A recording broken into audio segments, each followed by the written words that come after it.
କହିବି ଏଇଟା ସୁନ୍ଦର ଭାବରେ ଆପଣ ବସିଛନ୍ତି, ମତେ ଲାଗୁଛି ମୁଁ ରାତି ପାଇଦେବି। ଆଉ ଛୁଆ ନ ନାଚିଲେ ଭାସିଗଲା ମୋର। ଆଜିକାଲି ଆ ବୁଢାଙ୍କ କଥା କହୁ ଶୁଣୁ। ଗୋଟେ ବସ ରେ ଥରେ ମୁଁ ଯାଉଥିଲି, ଏଇଟା ଟିକେ ଜେଗ୍ରାଫି ବୁଝଉଛି ଆପଣଙ୍କୁ। ଏଇଟା ବସ୍ ଟା ଫାଷ୍ଟ ବସଷ୍ଟାଣ୍ଡରୁ ବାହାରିବ, 5-7 ଜଣ ଖଣ୍ଡେ ବସିଛନ୍ତି, ଲୋକ ଉଠୁଛନ୍ତି।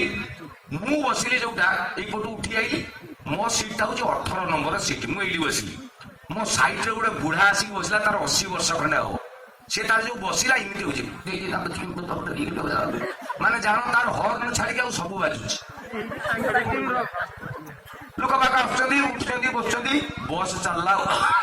ସେ ଯୋଉ ବସ୍ ଛାଡିଲା, ନୂଆ ସ୍ୱାମୀ ସ୍ତ୍ରୀ 2 ଜଣ ଉଠିଛନ୍ତି। ମାନେ ଏଇ ଯୋଉ ବାହାଘର 15 ଦିନ ପରେ ଯୋଉ ଫାଷ୍ଟ ଶ୍ୱଶୁର ଘରକୁ ଯାଆନ୍ତି, କଣ ହଳଦିଆ ଉଠୁଥିଲା ନା କଣ କହନ୍ତିନି, ସେତେବେଳେ ଜାଣ ସ୍ୱାମୀ ଯଦି ଶ୍ୱଶୁର ଘରକୁ ଯାଉଛି, ଝିଅ ଫାଷ୍ଟ ଟାଇମ ଯାଉଛି, ସ୍ୱାମୀ ସେତେବେଳକୁ ନିଜେ ସଲମାନ ଖାଁ, ସ୍ତ୍ରୀ ମାଧୁରୀ ଦୀକ୍ଷିତ।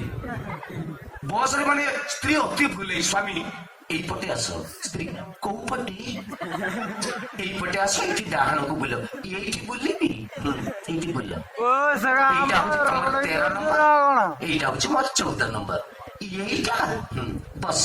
ସ୍ତ୍ରୀ ଯାଇକି ବସିଲା, ରୁହ ମୁଁ ବେଗ ଟା ଟେକି ଦିଏ କହିକି ସ୍ୱାମୀ ତା ବେଗ ଟା ଏମିତି ଉପରକୁ ଟେକୁଛି। ସେ ଜାଣିପାରିଲାନି ତା କହୁଣୀଟା ସ୍ତ୍ରୀର ଏଇଠି ବାଜିଗଲା।